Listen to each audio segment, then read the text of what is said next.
The next place in my search for perch on the Norfolk Broads took me to the quiet village of Coltishall and the River Bure. I would have liked to have fished Coltishall Weir, but it was just too busy. There were canoeists, anglers fishing from the bridge over the weir, anglers fishing alongside the weir, dogs swimming in the weir, and dog owners standing around the weir watching their pet pooch have a dip. The weir was absolute mayhem and, in my opinion, unfishable. If I wanted to fish today, there was only one thing I could do, and that was to fish the stretch of water above the weir. This is the first swim just above the weir, which is to my left. There is a barricade to my right, which collects all the crud from upstream and stops it going through the sluice and clogging it up. With this being an enclosed bit of water, you'd think there wouldn't be any fish in this stretch of river at all, but this doesn't seem to be the case. I have seen several fish in the water, and whilst they are not huge, they are certainly large enough to catch. I can't see any stripy fish, but that doesn't necessarily mean there aren't any perch in this swim. Other signs of fish life in this stretch of water are small fish rippling the surface, which could easily be a jack pike on the prowl.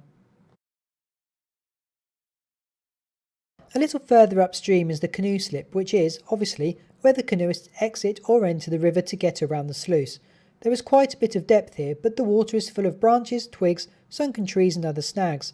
The riverbed is full of dead and rotting leaves this time of year, which means bouncing a lure off the bottom results in a foul-smelling bait that is likely to repel the fish. The best way to fish this particular swim is to use a drop shot rig, where you can suspend the lure mid-water out of the vegetation. The vegetation on the riverbed not only consists of leaves, but also weed beds too, which is what you'd expect. This is a scenic swim, however it is not particularly quiet, as it is not very far from the weir and the commotion that is happening there.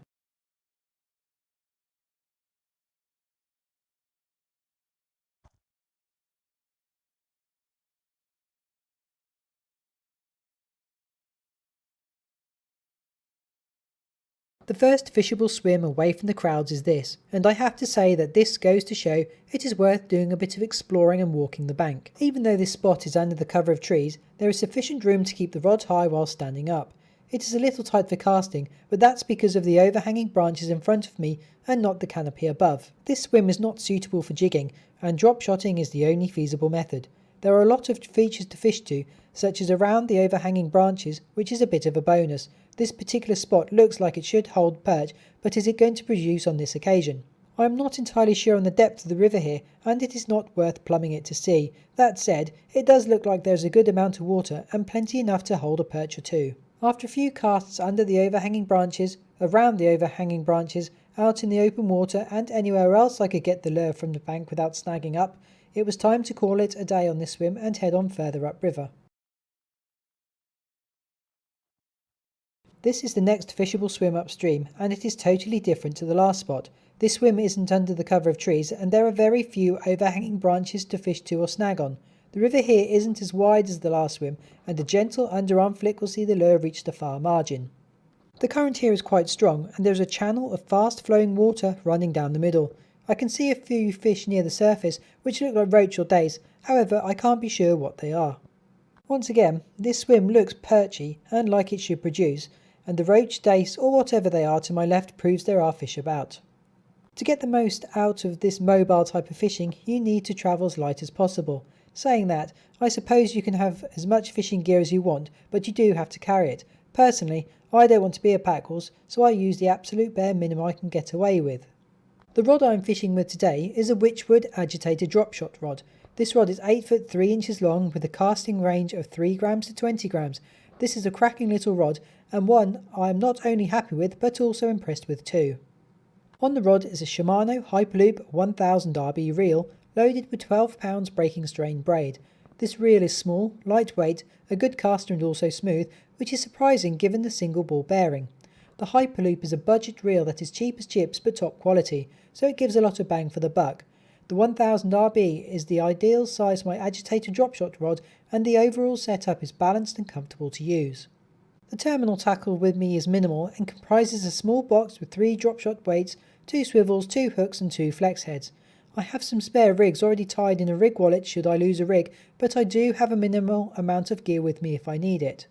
I have fallen into the trap of buying too many lures, but I've only bought a few different types with me, and the ones I have on my person include red worms, sparkly yellow grubs, pink daggers and perch design fox microfry. I find that if I carry too many lures with me, I spend more time swapping lures than actually fishing, and at the end of the day perch will have a pop at any lure you put in front of them if they're in the mood to. My rig wallet and terminal tackle lives in a small Viper backpack, as does my scales, weigh sling and spare disgorgers. My lures are kept in a box in my pocket so they are easily accessible. The only other bit of kit I have on me is a small foldable landing net. That's enough of the gear I'm using, and it's time to move further upstream in my quest for a fish or two.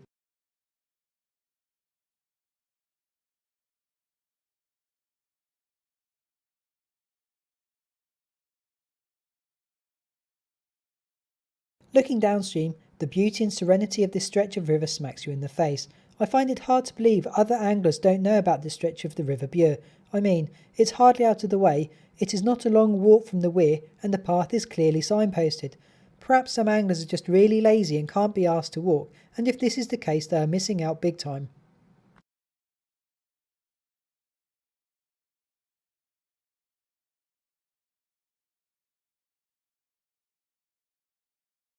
This path leads up to the road bridge, and along the way there are a few other accessible spots where I can cast a lure. The river from here to the bridge is pretty much the same. It is the same depth, it is the same width, there are weed beds all the way along it, there is a gentle flow, and there is plenty of bankside vegetation and foliage to fish to. This entire stretch of water is peaceful, quiet and devoid of other anglers. What a location to get away from the hustle and bustle of life and spend a few hours casting a line. My session on the River Bure was unsuccessful, and it was another blank. However, I did enjoy the session. I found a lovely stretch of river, and whilst I didn't catch a fish, I know there are fish about, and quite a few at that. I'm definitely going to return to this stretch and have another go at some time real soon.